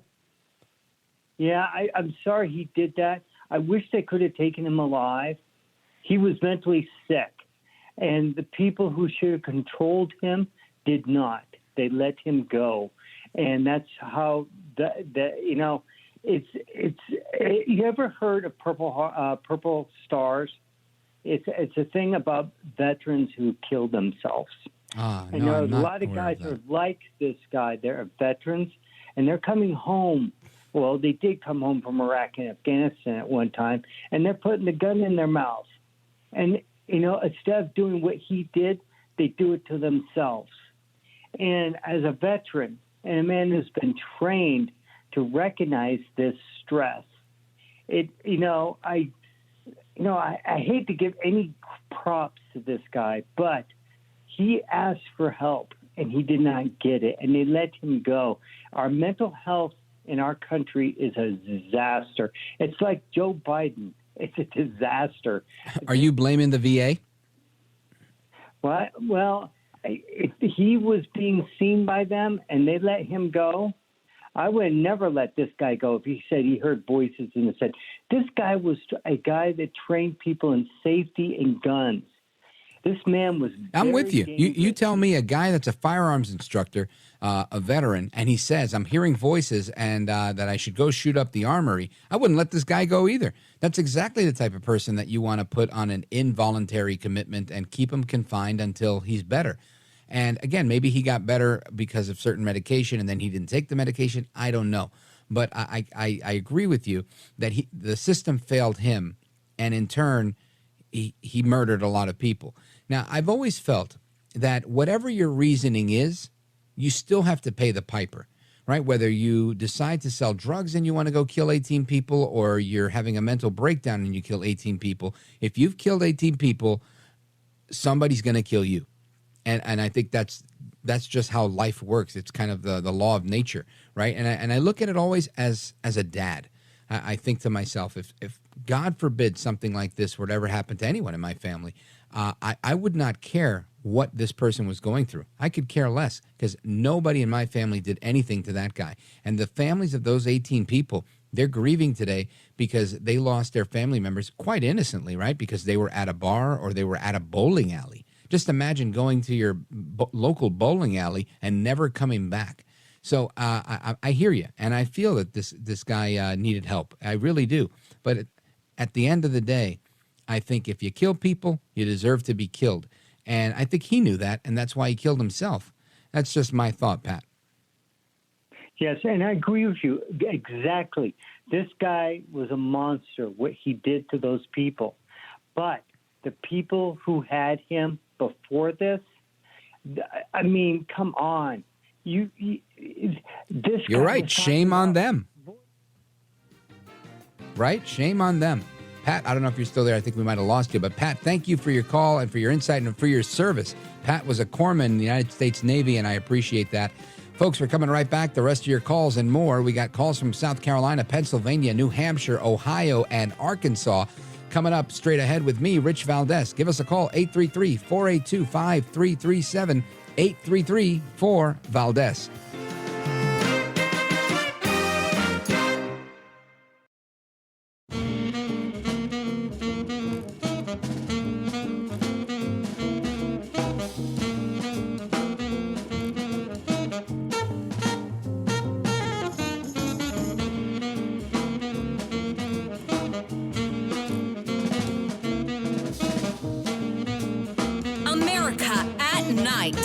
With Rich Valdez. I think the tremendous disconnect between Republicans in America and Republicans in Washington is the NRA. The Republicans in Washington are bought and paid for by special interests, by gun manufacturers, and that's who they are responding to, and that's who they are representing, not their constituents. It should not take for there to be a mass gun tragedy in your district for you to change your mind. That's Anna Navarro on The View, and she says Republicans in Washington are bought and paid for by the NRA. And I say Democrats in Washington are bought and paid for by China, by the Hamas caucus, by so many of the problems that we're currently facing. Joe Biden's been bought and paid for by every one of our enemies, and he seems to be funding them. So the NRA doesn't sound so bad to me. After all, I think we're sticking up for the Second Amendment here. And if they're not doing it, who's going to do it, right? So that's falling on deaf ears. But I want to continue the conversation. I want to talk about the border. I want to talk about Robert Card. I want to talk about mental illness. I want to talk about Joe El Baboso Biden, China, and everything else that's on the agenda for tonight. So let's go to Paul, Reading, Pennsylvania, WEEU. Go right ahead. Okay, what I'm going to suggest will sound impossible because of how expensive it is, but how much are we paying every year for 1 million illegal immigrants in the country, both in life and money? What I suggest, finish the wall. There are several places you can't do the wall because of geography. Put a border control at each one of those. And the thing about the wall is you've got to make it so they can't tunnel through. So it's very expensive, but make 30 feet deep, 3-inch reinforced steel so the people can't, tunnel under very easily anyway, and increase the border patrol, ISIS and the border patrol, so they can do their job, completely correctly.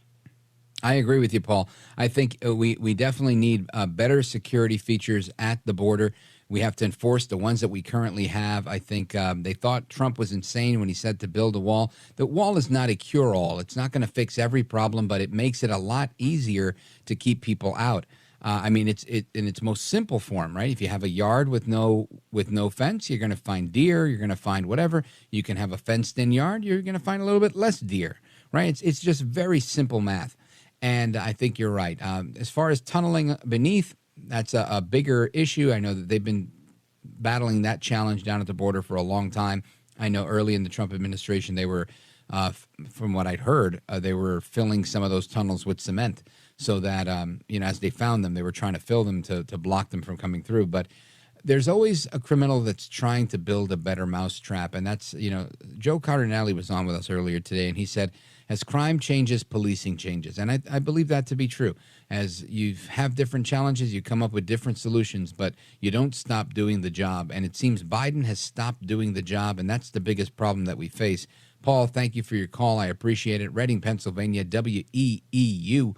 Let's go to Diane. She's in Geneva, New York, WGVA. Diane, you're on with Rich Valdez. Go right ahead.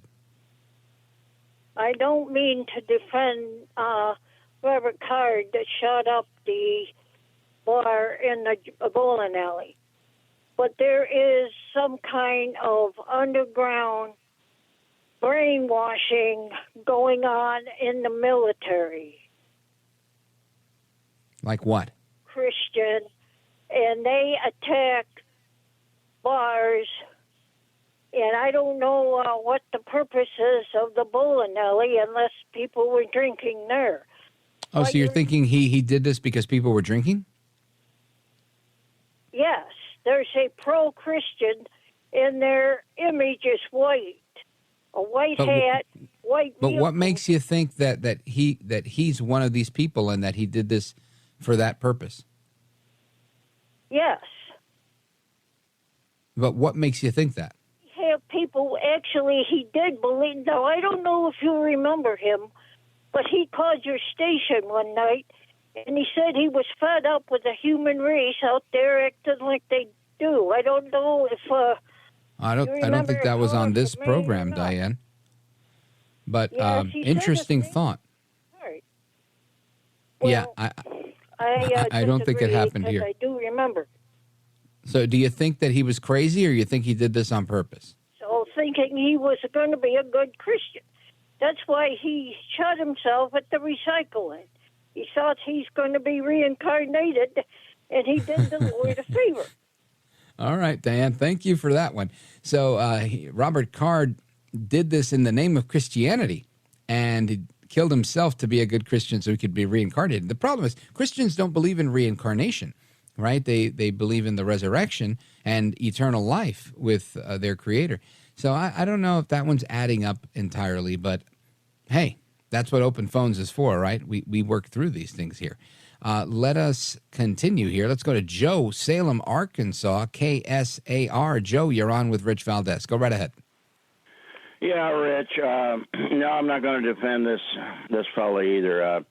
I have some questions, though, that during the investigations, it's harder now that he's deceased to answer these, but they should be able to get to it. Number one, was he from a single-parent household? Number two, was he raised by mommy? Permissiveness again. Number three, did he see any battle action where in the military, I heard he was some type of reserves, where they do teach you to be a trained killer. Now, when I was called up for Vietnam, I said I can't kill people that I don't know Yankees from Confederates. So what can I do to help the cause anyway? And my recruiter quickly put me in medical training and helicopter flight. And I didn't even get to go to Fort Bragg from Fort Leonard Wood because Nixon called it all off then, which was a blessing for me, of course. Yeah, well, first, Joe, thank you for your service. I appreciate it.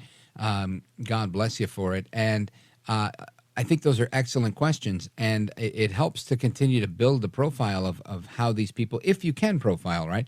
But I think we can. For the most part, these are men. The one woman that was a woman was a trans person, so she identified as a man while she was younger, and this guy was on the older end of the spectrum for these mass killers. I'm pretty sure there are some similarities somewhere, and I think the most basic ones are the ones you're talking about. Family structure, what was it like when they were growing up? I think that's a part of life that goes underrepresented in mental health, and really across the board. I don't mean just to prevent shooters. I mean to prevent everything that is detrimental from a position of mental health. I think this is something that we should look at and actively work to help and fix as a societal problem, and to help people to be the best that they can be. Because if you don't know what's wrong, you don't know how to fix it. And it seems like we already know so much, but we're doing so little. And by we, I mean we, society, the nonprofit sector, the military, the hospital system, the federal government, the state governments. And I don't rely on the government for anything, but safety and security is their job, right? That's why we have a government. And sadly, to me, it seems like they're more concerned with just about everything else except fixing the problems that are at hand right here in our backyard. Joe in Salem, Arkansas, thank you for your call. Big shout out to everybody listening on KSAR. And we continue with the rest of your calls and more straight ahead. The phone number, 833-482-5337, 833-4-VALDEZ. This is America at Night with Rich Valdez. Call now, 833-4-VALDEZ. That's 833-482-5337. 833-4-VALDEZ. That's Valdez with an S.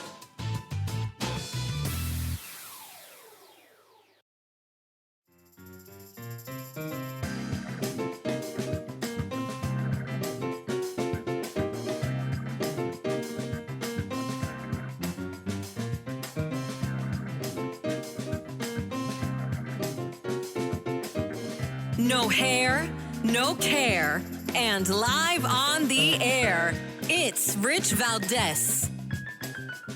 You say this was a military operation, but the result of it was that hundreds of civilians were killed. Because the area is very wide, and there are many people there, and there was clashes and confrontation. It's not confrontation. You invaded houses. I don't have details what happened inside, but I can tell you that we didn't have any intention or decision to kill the civilians. How do you justify killing people as they sleep, families? How do you justify killing hundreds I of want people? to stop this interview. I want to stop this interview. So that again is, I don't want to mispronounce his name. Hang on here. It's Ghazi Hamad. He is the spokesperson for Hamas, the terrorist organization that poses as a political party in Gaza. And he abruptly ended this interview with BBC after being challenged about the killing of innocent Israelis. And it was a simple question. The guy said to him, but how do you justify killing them in their sleep? And he's, I want to end this interview. Absolutely just appalling. It really, really is. I would think he would just come out and say, well, we did that because, he says there was clashes, there was a lot of people. No, there was no clash. These people flew in on hang gliders and parachutes and whatnot to attack a music festival where nobody was armed and everybody was hanging out listening to music, mainly young people, and then raided different small villages, if you will, and burnt people alive. Absolutely insane. And I've seen over the weekend, I saw some of the video of them doing this, and they were celebrating it, torching homes. That's not war. I mean, if maybe I'm wrong, somebody I'm sure is going to call and say, yeah, back in the whatever war, everybody was torturing everybody. Listen, I understand bad people do bad things, but that's not how you do it. This is not something that we can defend. That's like saying, well, rapists rape people. Yeah, I get it. We shouldn't be rapists, and they shouldn't exist, and we should kill them. Point blank. I don't know. I tell you, this stuff is it's all out of control to me. Anyway, let us continue with our conversations on the shooter in Maine and what's going on with Hamas and everything else we're talking about. Not to forget Joe El Baboso Biden and Que Mala Eres, the vice president. But let's go to Paul, Laconia, New Hampshire, WEMJ. Paul, you're on with Rich Valdez. Go right ahead. Thanks, Rich. So a question.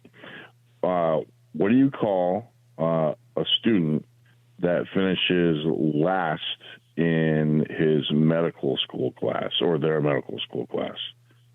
Doctor, correct. Very good.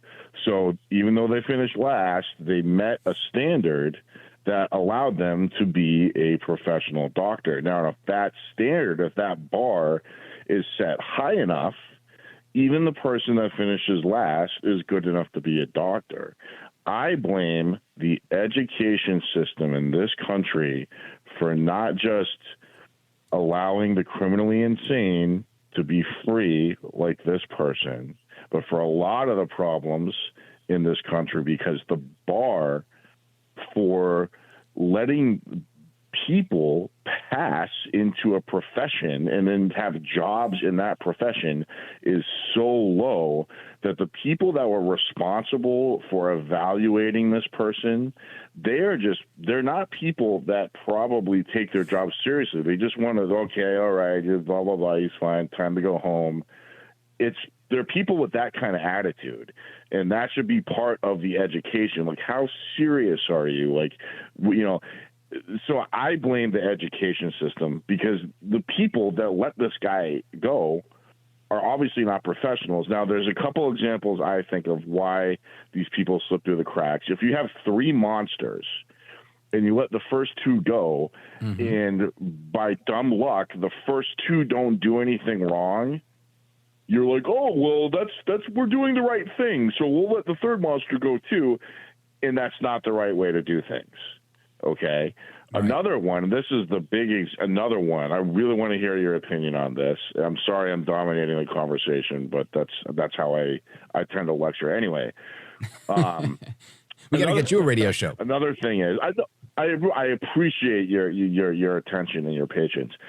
This one drives me nuts, because this is something that I was aware of this in my own life. I knew one of the victims of this criminal did a crime, of the same kind of what we're talking about.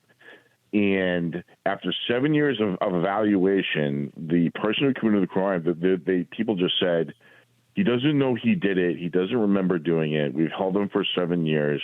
We're just going to let him go. And I'm still just like, that doesn't sound right to me. And it's just doesn't sound right to me either. He doesn't know he doesn't know he did it. And there's tons of examples of this. It sounds, he doesn't know he did it, but you do, but you're going to let him go. And you know he committed the crime, and he's, for some reason, doesn't remember doing it. You're right. And this is the standard that I use. And maybe I'm wrong in applying this standard, but I'll tell you this. Oftentimes you'll hear with anything, not just killers and what we're talking about now, but with lots of things, people say, look, I don't care what they do as long as they don't do it to me. This is a cop-out, right? Because you do care. And the reason I know you care is because they might do it to you. And if they do it to you, if you're going to care when they do it to you, then obviously it's something that you care about, right? And that's always been the standard for me. So I think to myself, if I was involved in this on the recipient end of being victimized by this madman in Maine, I would clearly not appreciate the outcome that you just described, that somebody was there and they're saying, well, clearly he doesn't know he did. I don't care what this person knows. I don't care. I really don't care. What I will say is I don't care if he's in death row, on death row. I don't care if he's locked up in a hospital for the criminally insane, as long as he's not on the street. because that's the justice. In my opinion, if you've killed people, you should die. Right? In 99% of those situations, unless it's somehow like you came home, somebody was raping one of your children and you kill this person, then I don't think you should die. I think that was justifiable. But if you go and kill people that aren't looking to be killed, because obviously you're raping somebody's child, yeah, you're looking to be killed. But in a situation like this, come on. This is clear as day. Whether you know it or you don't know it, you did it. And if you did it, you got to pay the price. That's it, right? Every time you've run through a red light and, oh, I didn't see the light. Oh, I didn't know about this. Oh, I didn't see the sign and I parked there anyway. You still get the ticket. Now, you might get a judge that might be lenient, but the bottom line is you're going to pay the piper for what you've done. Paul, thanks for the call. Laconia, New Hampshire, WEMJ. Big shout out to everybody out in New Hampshire. Folks, we're coming right back to the rest of your calls and more before we wrap this up for the weekend. Don't go anywhere. I'm Rich Valdez. This is America at Night with Rich Valdez.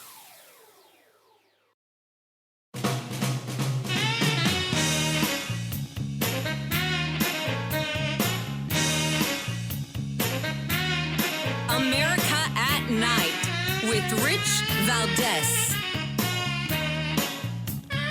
All right, America, welcome back, amigos, and we continue with your calls. Let's go to Robert, Charleston, South Carolina, WTMA. Robert, quickly. Yes, please. I would just like to say that basically we have a society that's based on making a profit on something. In other words, doing a service and making a profit. The problem with all of these things are that they don't make a profit. And the other thing is that there's a little bit of corruption probably in there and a little bit of inefficiency because of the lack of a profit motive. And consequently, a lot of people get left on the street. I remember in 1975, it was a little bit later, in 1981, somewhere around there in those years, actually 75, beginning of 75, the Soviet Union started cleaning out its mental facilities and sending their people to Washington and other places. And there were a lot of guys who spoke Russian out on the street, and they had white placards that they had written on. So my friends, I was a member of MARS, Metro Area Russian Speakers, and my friends told me that, don't take any of those Russians, don't help them, they're nuts. I see. I don't know what to say to that, Robert, but thank you. I appreciate that. Let's go to Marcel very quickly. Sinking Spring, Pennsylvania, WEEU. Marcel, you got 45 seconds. Go for it. All right. Thank you guys very much for having me. I just want to say, with all the stuff going on, all right, real quick, let's make a point, Ro, with the speaker. I mean, not the speaker. With the minister and the whole thing with our UN secretary, all right? I feel like people are not understanding what's actually going on. I don't think we're going to get to it today, but we appreciate your thoughts, Marcel. Try to call in a little earlier next time, and we'll give you a little more time. Folks, hasta la próxima. Take care. Good night, and God bless. Have a great weekend. We're going to do it all again on Monday. We got the Best Of program on the weekend. Don't go anywhere. There's more programming after this. I'm Rich Valdez.